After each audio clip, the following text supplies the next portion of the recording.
Rules of debit and credit chapter number 6 class 11 accounts की book से है, TS करेवाल से। उसका क्वेश्चन नंबर 10 करेंगे। Draw open a T shape account of creditor. Creditor का account बनाओ। क्रेडिटर का नाम है Rakesh. Right the following transactions on the proper side.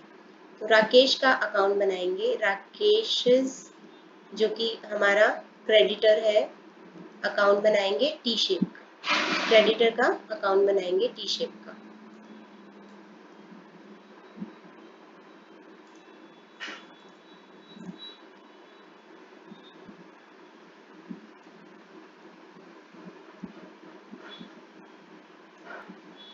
Debit side left hand side debit होती है, राइट हैंड साइड क्रेडिट होती है।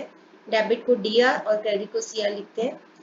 हम यहाँ पे अकाउंट का प्रॉपर फॉर्मेट नहीं बनाएंगे क्योंकि वो आप करेंगे लेजर वाले चैप्टर में। अभी यहाँ पे सिर्फ आपको इतना ही दिखाना है कि कौन सी ट्रांजेक्शन को कौन सी साइड पे लिखा जाएगा, डेबिट में या क्रेडिट में, बस वही देखना है हमें। तो क्रेडिटर एक लायबिलिटी होता है। क्रेडिटर वो पर्सन होता है जिससे हम गुड्स परचेज करते हैं उधार पर, तो लायबिलिटी होता है वो। लायबिलिटी जब इंक्रीज होती है तो उसको क्रेडिट करते हैं, डिक्रीज होती है तो उसको डेबिट करते हैं। यानी बढ़ती हैं अगर तो क्रेडिट करते हैं और कम होती है अगर तो उसको डेबिट करते हैं। तो आपको देखते जाना है कि क्रेडिटर किस किस अमाउंट से बढ़ रहा है उसको हम क्रेडिट पे लिखेंगे, किस किस अमाउंट से कम हो रहा है तो उसको हम डेबिट साइड पे लिखेंगे। Goods purchase from Rakesh on credit 50,000 purchase किया है। गुड्स 50,000 के गुड्स परचेज किया राकेश से। तो सबसे पहले तो क्रेडिटर बढ़ गया हमारा, क्योंकि अब हमने हमारी लायबिलिटी बढ़ गई, क्योंकि हमने अब उसको पे करने पड़ेंगे पैसे।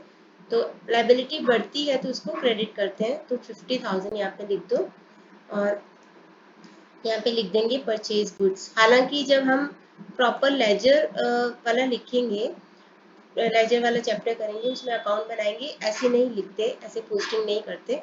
बट यहाँ पे बस आपको इतना ही दिखाना है कि ट्रांजेक्शन को लिखना है बस। तो यहाँ पे आपको ज़रूरत नहीं है उसको सीखने की, तो उसको सीखने के बाद ही आप कर पाओगे। तो अभी के लिए बस इतना लिख दो, purchases 50,000। Goods return to Rakesh for 5,000। Goods खरीदे थे तो क्रेडिटर बढ़ गया था, लायबिलिटी बढ़ गई थी तो क्रेडिट साइड पे लिख दिया। उनमें से कुछ गुड्स हमने वापस कर दिए, रिटर्न कर दिए। गुड्स वापस कर दिए तो इससे हमारा क्रेडिटर कम हो गया होगा, लायबिलिटी कम हो गई होगी।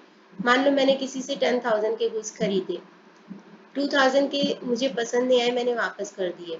अब मुझे उसके सिर्फ 8,000 रुपीज देने हैं, तो 2,000 से हमारी लायबिलिटी कम हो गई। लायबिलिटी कम होती है तो उसको डेबिट साइड पे दिखाते हैं, तो 5,000 और इसको लिख देंगे परचेजेस रिटर्न। Purchases return. आगे है पेड टू राकेश 20,000। मान लो अब मुझे 8,000 रुपीज देने थे, उसमें से मैंने 3,000 रुपीज दे दिए, तो अब मुझे वापस कितने देने पड़ेंगे, 5,000। तो इतने पैसे मैंने दे दिए, 3,000 से मेरी लायबिलिटी कम हो गई। लायबिलिटी कम होती है तो उसको डेबिट पे दिखाते हैं। तो 20,000 को हम दिखा देंगे डेबिट पर और लिखेंगे क्या, पेड टू राकेश। आगे है purchase goods from Rakesh on credit 10,000। मान लो कि मैंने 2,000 के और खरीद लिए गुड्स, तो अब मुझे पहले 5,000 देने थे, अब मुझे टोटल 7,000, मेरी लायबिलिटी बढ़ गई। लायबिलिटी बढ़ गई तो उसको हम दिखाते हैं क्रेडिट साइड पे। मैंने और गुड्स खरीदे राकेश से 10,000 के, तो लायबिलिटी बढ़ गई। लायबिलिटी बढ़ती है तो उसको क्रेडिट पे दिखाते हैं। तो इसको क्रेडिट साइड पे दिखाएंगे और लिखेंगे क्या, फिर से परचेजेस।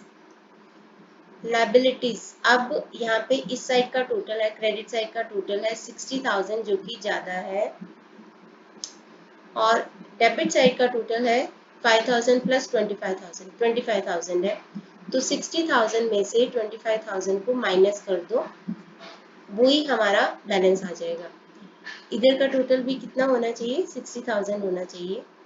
तो 60,000 में से ये दोनों का टोटल 25,000 को माइनस कर दो, तो यहाँ पे हमारे पास आ जाएगा 35,000 और ये हो जाएगा हमारा बैलेंस। इसको आप दिखा दोगे नंबर 5 पे बैलेंस कि अभी हमने उसको कितने पैसे और देने हैं 35,000।